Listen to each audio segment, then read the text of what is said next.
उसका परिवार था, 2 बच्चे थे। हमेशा खुश रहता था, किसी प्रकार से कोई दुख नहीं था। बस इतना कमाता था वो कि मेरा पेट भर जाए, कोई मेरे दरवाजे पर आ जाए उसका पेट भर जाए और मेरा परिवार बन जाए। और उस समय उसको एक गट्ठे की कीमत, लकड़ी के गट्ठे की कीमत 1 रुपया मिला करती थी। रोज का काम था उसका। और उसकी प्रसन्नता एक सेठ जी को हजम नहीं हुई कि मेरे पास इतना धन पैसा होने के बावजूद भी जो प्रसन्नता लकड़हारे के पास है वो सुख शांति मेरे पास नहीं है। तो सेठ जी पहुंच गए उसके पास कि भाई तुम्हारे पास इतना धन पैसा भी नहीं है, मैं तो मुझसे ज्यादा सुखी दिखते हो मुझे। तो उस लकड़हारे ने सहजता में कह दिया, सेठ जी मुझे परिधन की चिंता नहीं है करने की, बस मैं तो इतना करता हूँ कि मेरे परिवार का पालन पोषण हो जाए और कोई साधु संत आ जाए मेरे दरवाजे पर तो उसकी व्यवस्था बना दूं, बस इतना करता हूँ। तो तुम्हारा वो 1 रुपये में काम हो जाता है क्या? मैंने हाँ सेठ जी हो जाता है। वो कैसे होता है? तो बताता है कि एक 25 पैसे, चवन्नी भी बोलते हैं, 4 आना भी बोलते हैं, 25 पैसे से मैं अपना कर्ज उतार रहा हूँ, मतलब माँ बाप की सेवा में खर्च कर रहा हूँ। 25 पैसे का कर्ज दे रहा हूँ, अपने बच्चों की पालन पोषण में खर्च कर रहा हूँ और 25 पैसे से मैं अपना परिवार पाल रहा हूँ पूरा, और 25 पैसा मैं दान कर रहा हूँ भविष्य के लिए, आगे काम आएगा। तो जब सेठ जी ने सुना तो सेठ जी तो आश्चर्यचकित हो गए कि इसके लिए कल की चिंता नहीं है और मेरे लिए तो 7 पीढ़ी की चिंता है, तो मैं सुखी कैसे हो सकता हूँ? और आप लोगों के लिए कितनी चिंता है या नहीं है? है। मगर किस्मत से ज्यादा समय से पहले ना कभी कुछ हुआ ना होगा। पुरुषार्थ करो, मगर अपन को किस्मत का तो पता है ही नहीं, समय का भी पता नहीं किस समय क्या होने वाला है। मैं हर समय पुरुषार्थ करते रहना चाहिए और पुरुषार्थ भी समीचीन दिशा में हो तो पुरुषार्थ नाम पाता है, और विपरीत दिशा में अगर वो पुरुषार्थ कर रहे हो तो वो सुखी का कारण तो नहीं बनेगा, वो दुख का ही कारण बनेगा। सेठ जी को समझ में तो आ गया उसका गणित, मगर वो अपने ऊपर उसको उतार नहीं पाए, क्योंकि अभी उनके अंदर तो बहुत सारा लोभ बैठा हुआ है, और जब तक लोभ रहेगा तब तक वो व्यक्ति सुख शांति को प्राप्त नहीं हो सकता है। इसीलिए पूजन में कहते ना, लोभ पाप का बाप है, कहाना कहते हैं। तो लोभी व्यक्ति की लोग बात व्यवहार में उसके मुंह पे तो पढ़ाई कर देते हैं, मगर बाद में उसकी निंदा ही करते हैं। धनवान है और दान नहीं दे रहा है लोभ के कारण, तो समाज में वो उसके मुंह पे तो लोग अच्छा कहेंगे, पीठ पीछे क्या बोलते हैं, इतना कंजूस है कि पूछो नहीं, 5 पैसा भी दान के नाम पे नहीं निकालता है। मगर जो लोभी व्यक्ति रहता है वो मर के सब कुछ छोड़ के जाता है और उसके धन पैसे के उसके परिवार वाले आपस में लड़ लेते हैं। तो ऐसी स्थिति में लोग दुख का कारण स्वयं को भी है, परिवार को भी है दुख का कारण। तो प्रत्येक व्यक्ति या लोग को कम कर दे या धीरे धीरे कष्ट करता जाए, छोड़ता चला जाए, तो वो कम में भी इतना संतुष्ट हो सकता है जैसे वो लकड़हारा।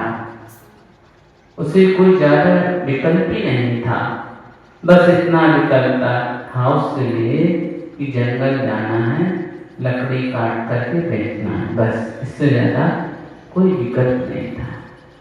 और यहाँ तो ऐसे ऐसे सेठियां हैं कि इतना है उनके पास कि अगर वो मान लो 4 महीने दुकान बंद भी कर लें तो ब्याज नहीं खा पाएंगे। बाकी बिजनेस की तो बात अलग ही है। या मान लो सुबह की बेला में 10 बजे तक दुकानें बंद भी रहें तो कुछ बिगड़ने वाला नहीं है कि बिगड़ जाए, नहीं बिगड़ने वाला। मगर दुकान बंद करके घर में आराम करोगे उससे ऐसा पुण्य बंद होगा कि इस भव में भी सुख की अनुभूति होगी और वो ही पुण्यानुबंधी पुण्य भविष्य में भी उत्कृष्टता को प्राप्त कराने वाला होगा। तो अपने लिए सारे कारणों की अपेक्षा लोभ का त्याग करो और जितना जितना लोभ कम होगा उतने उतने गुणस्थान बढ़ेंगे उसके। और जैसे जैसे गुणस्थान बढ़ेंगे तो विशुद्धि बढ़ेगी और विशुद्धि बढ़ेगी तो अनंत कर्मों की निर्जरा होगी। और ये निर्जरा क्यों रुकी है अपनी? लोभ के कारण भी है और कषाय भी उसके साथ निमित्त है। अब कषाय क्यों आ रही है? लोभ के कारण कषाय बढ़ रही है। तो ऐसा पंडितों कर लेना श्लोक के ऊपर, ऐसा हथौड़ा पटके जिससे कि लोग खंड खंड हो जाए, टूट जाए। और जैसे ही वो टूटेगा वैसे धीरे धीरे वो पलायन भी करेगा, ऐसा नहीं कि रुका रहेगा। संगठन है जब तक वो उसमें शक्ति ज्यादा है और उसको खंड खंड कर दिया जाए तो उसकी शक्ति बहुत कम हो जाती है। जैसे 5 उंगलियां हैं, इनको ऐसे मुट्ठी बांध दो तो कितनी पावरफुल हो गई। और ये 5 उंगलियां अलग अलग हैं, अब इनकी शक्ति को पहचान, ये कुछ नहीं कर सकती। और जब इकट्ठी हो जाती है तो पावरफुल हो जाती है। ऐसे ही रस्सी को तोड़ोगे तो टूटेगी नहीं और उस रस्सी को खोल लो, अलग अलग उसके कड़ी पकड़ लो, फिर उसको तोड़ोगे तो सहजता में टूट जाएगी। ऐसे ही जो अनादि काल का मिथ्यात्व बैठा हुआ है, विपरीतताएं बैठी हुई हैं जो कि दुख का कारण है, उनके लिए सम्यक के हथौड़े से तोड़ना पड़ेगा। कब तोड़ोगे? अभी प्रारंभ करना पड़ेगा, कल के ऊपर नहीं छोड़ना है। और कल के ऊपर जिनने छोड़ा है उनने अपना कार्य सिद्ध नहीं कर पाए, क्योंकि कहावत है आज करे सो कल और कल करे सो परसों, और अभी क्या है जल्दी जीना है वर्षों। अरे यहाँ एक पल सांस का भरोसा नहीं, जो अंदर सांस जा रही है वो वापस आ ही जाए, कोई गारंटी नहीं है। मगर फिर भी जीने की अपेक्षा कितनी लगाए हैं। केवल नाड़ की जीव है वो मरना चाहता है। क्यों? क्योंकि वहां इतना कष्ट उसके लिए एक समय भी सुखी नहीं है। वो जैसे नाक में जन्म ले लेता है उसी समय से उसे वेदना प्रारंभ हो जाती है और इतनी वेदना होती है कि हजारों बिच्छू एक साथ भी डंक मारे तो उसकी वेदना कम है और उससे कई गुनी अधिक वेदना वहां की स्पर्श करने से, भूमि को स्पर्श करने से है।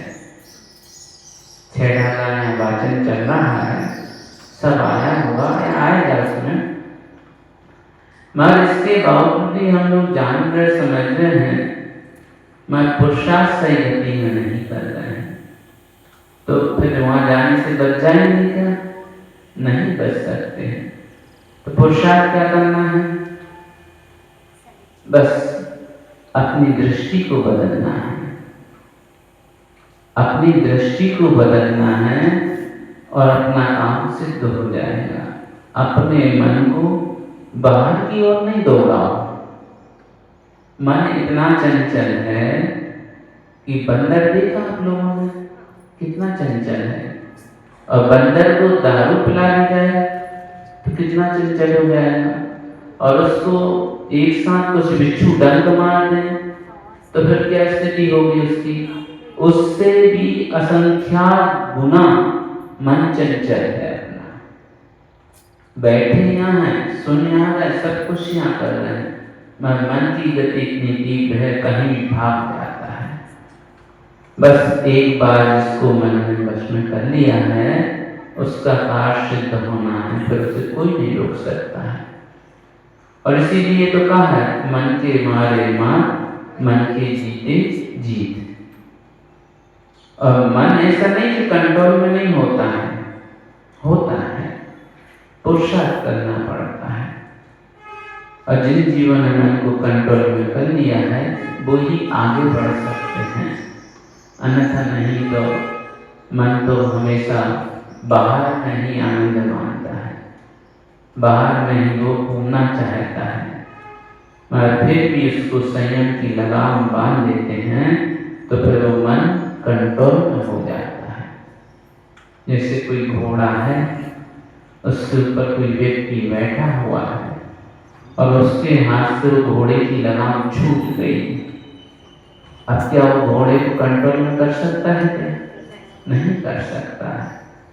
और जो घोड़ा एक बार दौड़ना प्रारंभ कर दे तो अगर उसकी लगाम हाथ में है तो आप उसको रोक सकते हो, नहीं तो वो दौड़ता जाता है और कहीं भी ले जाकर के उसको पटक देता है चालक को। और जब तक उसके हाथ में लगाम है तो घोड़ा पटकता भी नहीं है और उसके इशारे पर काम करता है पूरा। तो ऐसे ही मन पर लगाम लगाना होगी। कौन सी लगाम लगाना होगी? संयम की लगाम है, और संयम की लगाम लग गई तो समझ लेना असंख्यात क्या अनंत भवों का कारण खत्म हो रहा है, और मिथ्यात्व उदय में वो लगाम लगने वाली नहीं है।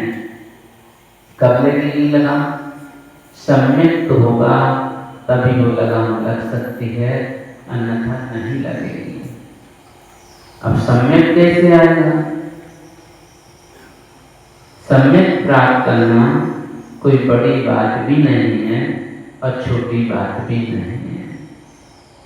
सीधी सीधी बात है कि व्यवहार की अपेक्षा जो समीचीन देवशास्त्र गुरु हैं उनके ऊपर अकाट श्रद्धा करना, सम्यक दर्शन हो गया।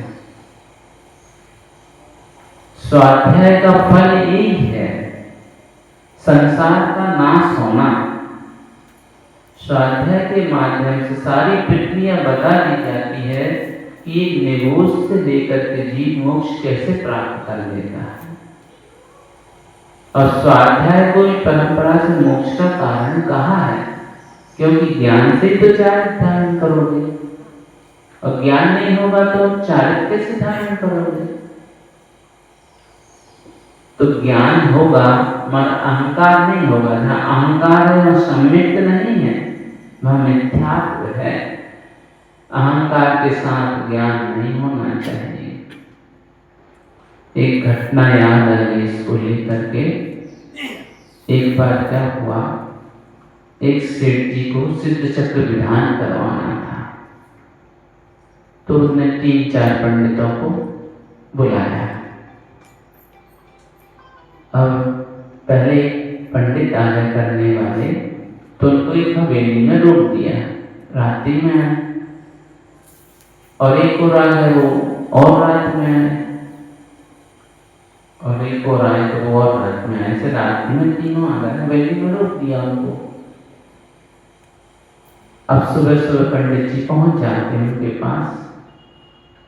तो जब वो अकेले रहते हैं पंडित जी, दो लोग अपने कार्य में लगे रहते हैं, तो वो कहते हैं कि इनको आपने क्यों बुला लिया, इनके पास तो ज्ञान तो है नहीं। सो उनके मुंह से अचानक निकल गया, ये तो गधा है। कौन है? गधा है। सेठ जी ने वो बात उनकी पकड़ ली, ठीक है। अब वो कुछ काम करने गए तो दूसरा आ गया, तो फिर वो भी ऐसे कहने लगा। तो उसने कहा इनको कुछ नहीं आता है, ये तो चार पैर वाले हैं। चार पैर वाले कौन है? कौन होते हैं? हाँ, समझदार हो। अभी भी हो गया, अब तीसरे आए, तो वो भी उनसे ऐसी बात हुई। तो उन्होंने कह दिया इनको कुछ नहीं आता है, ये तो मूर्ख हैं। अब सेठ जी ने तीनों की बात को जान लिया, समझ लिया कौन कितना ज्ञानी है। अब भोजन का समय हुआ, सबके आगे जिसने जो जो जैसे बताया इसके अनुसार में परोस दिया। अब वो तीनों एकदम खड़े हुए चिल्लाने लगे, सेठ जी आप हमारी इज्जत बर्बाद करने के लिए बुलाया था क्या? ये क्या है, झूठ से चिल्लाने लगे हो? तो सेठ जी हाथ जोड़ कर कहते हैं कि महानुभाव, पहले तो हम आप लोगों को इंसान और ज्ञानी ही समझ रहे थे, मगर तुम लोगों ने एक दूसरे की जो पहचान बताई है उसके अनुसार हमने आपको भोजन करा रहे हैं, इसमें हमारी क्या गलती है? तो वो तीनों एक दूसरे का मुख देखने लगे कि देखो कितनी बड़ी मूर्खता है अपन लोगों की। एक दूसरे के प्रति ऐसे भाव हमारे नीचे गिराने के भाव हैं। उसका परिणाम ये हुआ कि सेठ जी ने उनको प्रैक्टिकल करके बता दिया, और फिर तीनों से कहा तुम तीनों इस लायक नहीं हो कि तुम हमारा विधान कर सको। तो अपने आप को ज्यादा समझदार नहीं समझो, सबका अपना अपना क्षमता होता है, किसी का कम है, किसी का ज्यादा है, मगर मति शुद्ध ज्ञानी तो है, इसके अलावा और तीसरा ज्ञान तो है नहीं। तो जितना ज्ञान है उसका सही उपयोग करो, और उसका दुरुपयोग करोगे तो अभी वो ज्ञान मिल गया है, आगे वो ज्ञान नहीं मिलेगा, क्योंकि अंतराय कर्म का वन ज्ञानावरणी का बन रहा है। और जैसे जैसे अंतराय कर्म का वन बनता चला जाएगा, वैसे वैसे क्षय डाउन हो जाएगा। और जब आप पुरुषार्थ करोगे, जैसे जैसे कर्म घटता जाएगा, वैसे वैसे क्षय बढ़ता जाएगा। तो आज की स्थिति में पूरे आगम का लोक व्यवहार में क्या वैसे भी इतना सा भी ज्ञान नहीं है किसी को भी, चाहे वो भले कितना भी कुछ भी ज्ञाता हो। जैन बाग में छोटा कौन है, बहुत है। तो अपने लिए भी कैसा बनना, फिर जितना है उसका सदुपयोग करना है, किसी के लिए ज्ञान का ज्यादा बखान नहीं करना है, छोटे बन करके और ऐसा समझ कर रहो कि मुझे ज्यादा ज्ञान नहीं है, तो आगे बढ़ सकते हैं, अन्यथा नहीं तो ज्ञान का अहंकार गर्मी हो जाता है। छद्मस्त है ना, और छद्मस्त के साथ सम्यक है तो ठीक है, और मिथ्यार्थ है तो मिथ्यार्थ के साथ तो जल्दी हो। दूध तो देखा आपने कैसे उफानता है, ऐसे ज्ञान का उफान करता है बीच बीच में। और जब बीच बीच में उफान जैसा ज्ञान आता है तो सामने वाला समझ जाता है कि इनकी औकात क्या है, इनके पास क्या कैपेसिटी है। तो हे भगवान गंभीर बनो। कैसे गंभीर? समुद्र के समान गंभीर।